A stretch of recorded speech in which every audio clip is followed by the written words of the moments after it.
তো ওয়েদারটা খুব ভালো, বৃষ্টি পড়ছে, তাই আমি গোবিন্দভোগ চালের খিচুড়ি বসিয়ে দিয়েছি। খিচুড়িটা আমি কিভাবে বানাচ্ছি সেটাই দেখাচ্ছি খুব সহজে। মুগের ডালটা আমি কড়াইয়ে বসিয়ে দিয়েছি, একটু নাড়াচাড়া করে ভেজে নেব। ডালটা ভাজা হয়ে গেছে, ডালটা আমি উঠিয়ে নেব। এখানে চালটা মিক্সড করে নেব,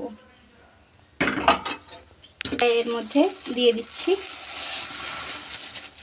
এতে 300 মতো চাল আছে আর ডালটা আছে 150 গ্রাম। এবার আমি ভালো করে এটা ধুয়ে নেব। এবার আমি কড়াইয়ে তেল দিয়ে দিলাম। এখানে আমি সবজিগুলো আগে ভেজে নেব। এখানে সবজি ধুয়ে রেখে দিয়েছিলাম, সবজিগুলো এবার আমি ভেজে নেব। তেলটা একটু গরম হোক। তেলটা গরম হয়ে গেছে। এখানে বাড়িতে আমার যা যা সবজি আছে সেগুলোই দিয়েছি। গাজর আছে, কুমড়ো, বরবটি, আলু, আরও যদি সবজি থাকে আপনারা দিতে পারেন। এখানে এবার সবজিগুলো হালকা করে ভেজে নেব।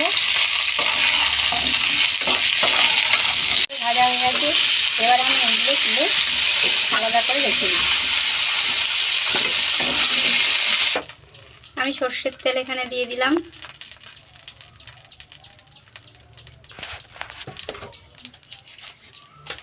ঘি যদি থাকে এর সাথে একটু মিক্সড করে দিতে পারেন, আমি দেব না। আর আমি এখানে তেজপাতা দিচ্ছি।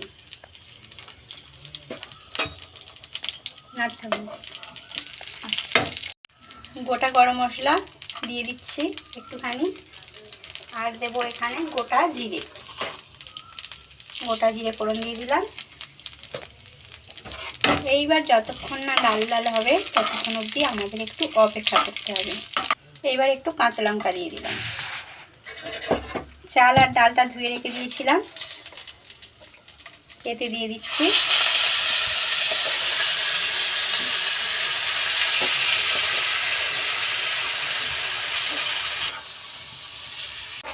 এটা একটু নাড়ানাড়ি করতে থাকবো। তারপর এখানে দেব আদা আর জিরে বাটা। তার জিরেটা বেটে রেখেছিলাম এর মধ্যে দিয়ে দেব।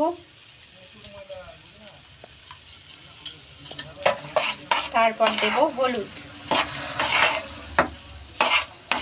এখানে কালার হওয়ার জন্য আমি হলুদ অ্যাড করছি।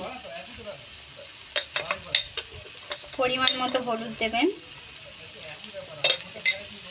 একটু কাশ্মীরি লঙ্কা, অল্প করে কাশ্মীরি লঙ্কা দেব। আরও একটু নাড়াচাড়া করে এবার আমি অন্য পাত্রে জল দিয়ে এটা বসিয়ে দেব সিদ্ধ হতে। এখানে আমি পরিমাণ মতো নুন দিয়ে দেব।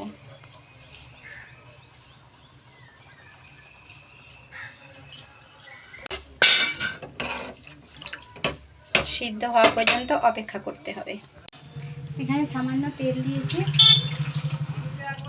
টমেটো কোঁচানো আছে, এই যে এইটা আমি একটুখানি ভেজে নেব যাতে কাঁচা গন্ধটা চলে যায়।